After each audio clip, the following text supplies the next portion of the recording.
DNA मित्रों, आज हम इस्लामाबाद में चल रही शांति वार्ता के बीच ईरान वॉर के अगले चरण का विश्लेषण करेंगे। आज आपको समझना चाहिए, जब अमेरिका और ईरान के प्रतिनिधि सीज फायर संवाद के नाम पर एक साथ इस्लामाबाद में बिरयानी खा रहे हैं, तब तेहरान और मिडिल ईस्ट में क्या हो रहा है।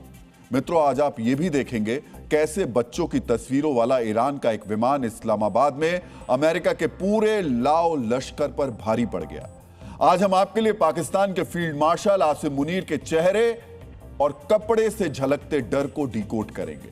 आज आपको पता चलेगा आखिर मुनीर ईरानी प्रतिनिधि के सामने वर्दी में और अमेरिकी उपराष्ट्रपति के सामने सूट में क्यों आया।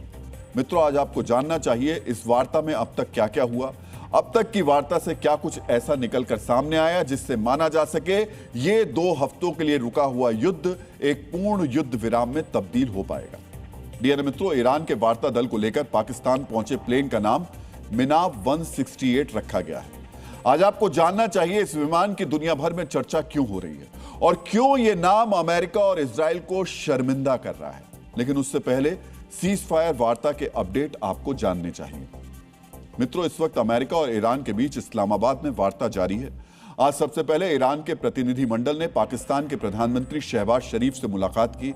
ईरान का पूरा प्रतिनिधिमंडल 70 लोगों का है, लेकिन मुख्य वार्ताकार ईरानी संसद के स्पीकर मोहम्मद बागेर गालिबाफ और विदेश मंत्री अब्बास अराक्ची हैं। इस वार्ता के जरिए ईरान को तय करना था वो आगे अमेरिका से बात करेगा या नहीं करेगा।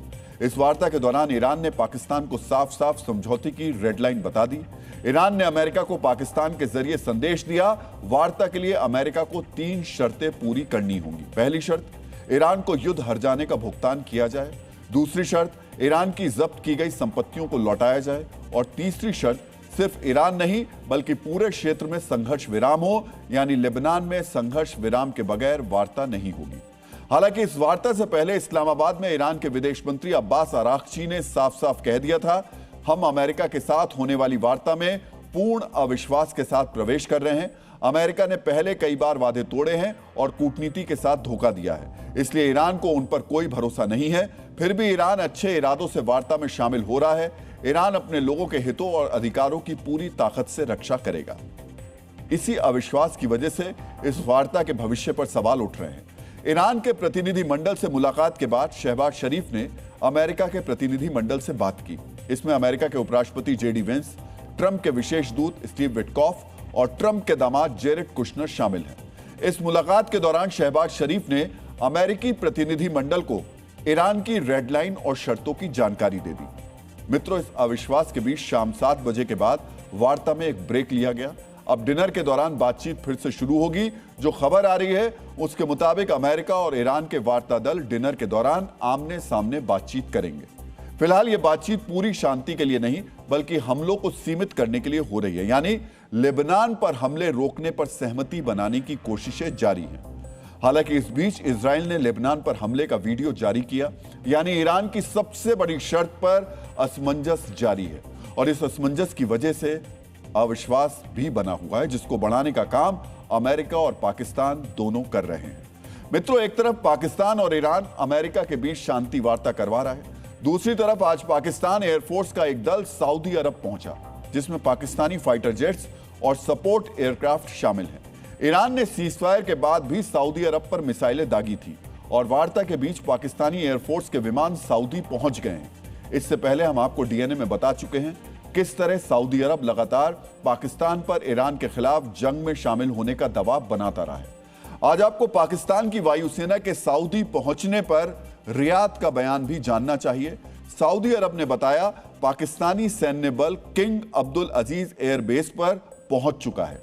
इस बल में पाकिस्तान एयरफोर्स के फाइटर जेट्स और सपोर्ट एयरक्राफ्ट शामिल हैं। यह कदम दोनों देशों के बीच रणनीतिक रक्षा समझौते के तहत उठाया गया है। इसका मकसद संयुक्त सैन्य सहयोग बढ़ाना, ऑपरेशनल तैयारियां मजबूत करना और क्षेत्रीय सुरक्षा एवं स्थिरता को सहारा देना है। मित्रों, आज ईरान पाकिस्तान से यह भी पूछ सकता है आखिरकार वो सऊदी के साथ कौन सी ऑपरेशनल तैयारियां कर रहा है। आज आपको पाकिस्तान में अमेरिका और ईरान की एंट्री की तस्वीरों को भी देखना चाहिए। किस तरह अमेरिका और ईरान का वार्ता दल पाकिस्तान पहुंचा और उनका स्वागत करने कैसे पाकिस्तान की आतंकी सेना का चीफ मुनीर खुद एयरपोर्ट पहुंच गया। मित्रों, ईरान का प्रतिनिधि मंडल करीब होने की वजह से पहले पाकिस्तान पहुंचा और उसे लेने आसिम मुनीर। पाकिस्तान के उप प्रधानमंत्री इशाक डार के साथ जब एयरपोर्ट पहुंचा तो उसने सेना की वर्दी पहन रखी थी, लेकिन जब सुबह सुबह अमेरिका का वार्ता दल आया तो मुनीर सूट पहनकर आया। आसिम मुनीर के कपड़ों वाले खौफ और बॉडी लैंग्वेज पर हमने आपके लिए एक अलग विश्लेषण तैयार किया है, जिसे आप आगे देख पाएंगे। लेकिन पहले आप देखिए, आज ईरान के प्रतिनिधिमंडल को इस्लामाबाद लेकर पहुंचा विमान क्यों चर्चा में है।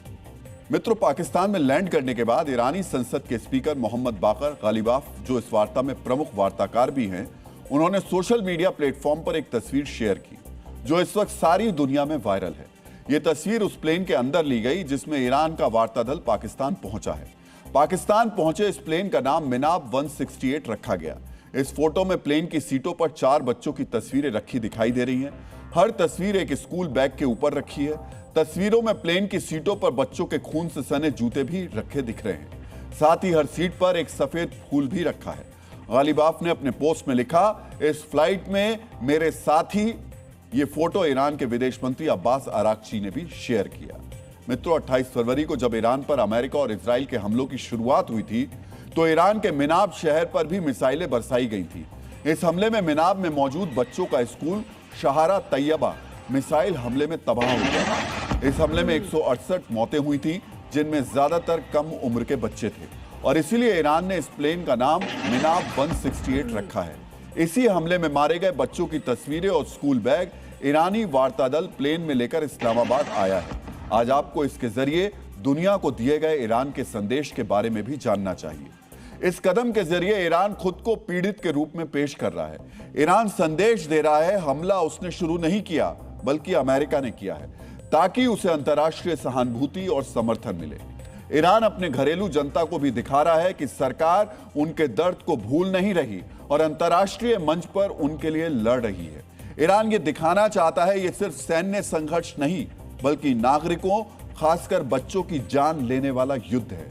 इस्लामाबाद में बातचीत के दौरान यह संकेत है कि हम सिर्फ राजनीतिक मुद्दा नहीं, इंसानी दर्द लेकर आए हैं। ये सामने वाले पक्ष पर मनोवैज्ञानिक दबाव डालने की कोशिश भी है।